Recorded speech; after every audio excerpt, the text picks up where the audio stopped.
А хіба ёсць, што забываюць, Пятрусь броўка. Ляжыць салдат ля пераправы, каля маленькае ракі.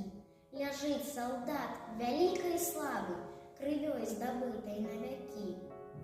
Шуміць над ім гушчар зялёны, плывуць аблокаў караблі. Ён паў, пазбавіўшы палону, вось гэты кут сваёй зямлі.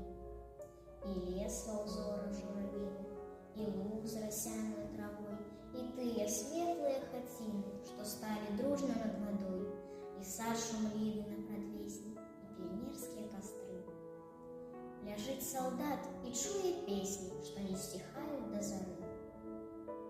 Ляжыць і сніць ён аб народзе, якому шчасце вольна жыць, і рады ён, калі прыходзяць, хоць зрэдку з ім пагаварыць, калі сцяжыначка малая і зарастае да яго. А хіба ёсць, што забываюць выратавальніка свайго?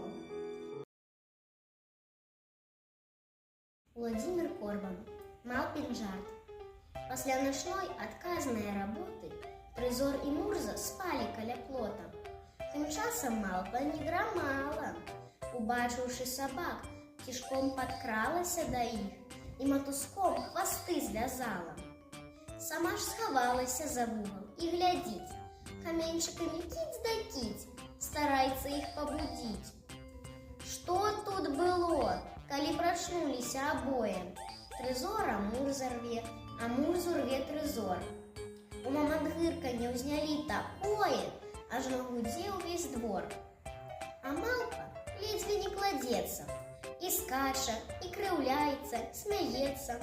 Сабачы бой так па душы прыйшоўся ёй. Нарэшце развязаліся хвасты, сабакі сціхлі, раны залізалі, агледзеліся і затым на Малпу скебіўшы напалі, што стой ажно пасыпалася поўсць. І між людзьмі такія ёсць. Звядуць дваіх, наладзяць склоку, а потым збоку на цяганіну пазіраюць і рукі паціраюць.